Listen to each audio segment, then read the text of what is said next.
Ahakoa te hīkaka, kārea nō te nuinga o ngā kaimahi o te pokapū o tautahi. Kia tukuna, kia hoki atu ki o rātou wāhi mahi, he mōrearea hoki nō ngā whare.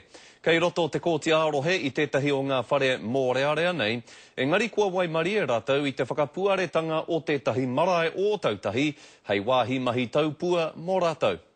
He tatau paunamu mona iwi katoa te marae nei ana hauewha ki o tautahi. Anō hoki nā kaihara i runga i nā ahuatana kei te whakamahia te whare nei hei kōti arohe mo o tautahi.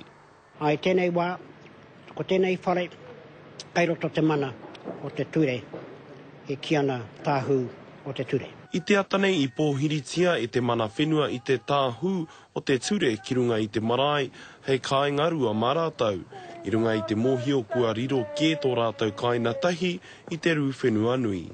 The location itself is ideal because it's out in the community.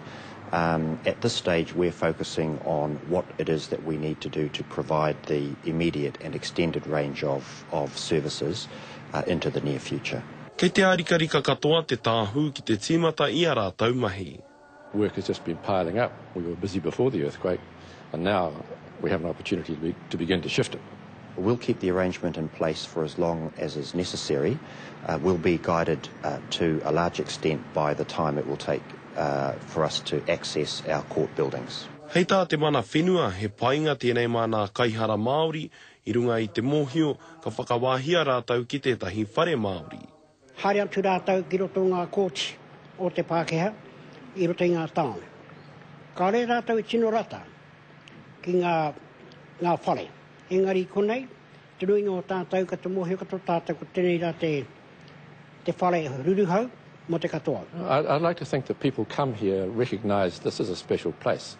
It is a whare nui, whare tūpuna, so it has a character, and that I would think should rub off on people, especially Māori youth. Hei te mane e tū mai nei he neke atu i te ono te kau tānata i ara, ka tū ki mua i te kai whakawā ki roto i tēnei whare tipuna. Rapara tāwhai te karere.